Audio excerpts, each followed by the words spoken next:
V Novi Gorici dvoboj dveh moštev, ki sta prvenstvo začeli v Evropi, a izpadli dokaj kmalu, v prvenstvu pa letos nista v najboljši formi.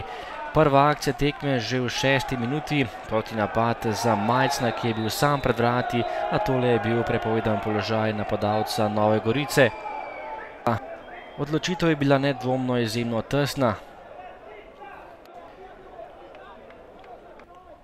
V 15. minuti tudi prva akcija za Velenjčane, žoga pred vrata, iz voleja je poskušal Kocič, a streljal točno v naročje vratarja Simčiča. Še ena kombinacija sinje-modrih, tokrat je bil v lepi priložnosti Đuzdanović, ki je preigral vratarja, na koncu pa ni poslal uporabne žoge v kazenski prostor. Po dobre pol ure igre pa prekršek za 11-metrovko, Bolha je podrl Arčona, glavni sodnik Skomina je pokazal na belo točko. K žogi je stopil Dejan Žigon in zabil še svoj 18. gol v prvoligaški konkurenci in popeljal Gorico prednost 1-0.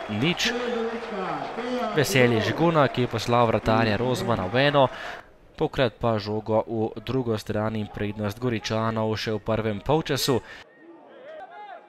V drugem delu prva priložnost za Goričane, nekoliko čez gol je meril Žigon, potem strel Jahiča, ki je meril izjemno močno, a malenkost previsoko.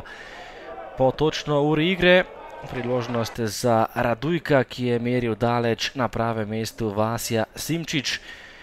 65. minuta, izenačenje v novogoriškem športnem parku, žogo je v mrežo zabil Jelič, ki je zatresel mrežo za 1-1. Izjemno lepa velenjska akcija, žoga pred vrata, iz tegale voleja pa Jelič zadev za izenačenje.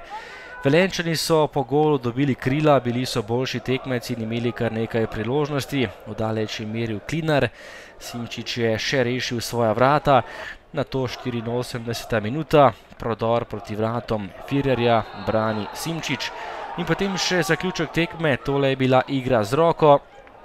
Vetrih je igral z roko in glavni sodnik je moral pokazati na 11-metrovko, rumeni karton za Vetriha, izključitev tega nogometaša in najstrožja kazen za Velenjčane.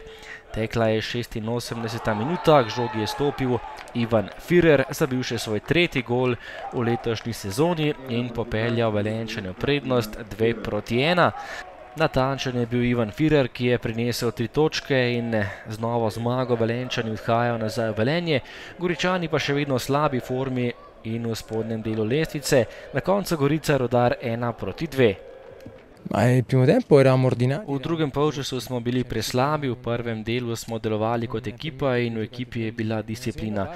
V drugem polčasu so imeli gostje veliko več prostora in to so tudi dobro izkoristili. Kar se tiče drug polčas, smo šli odločno, da spreobrnemo tekmo.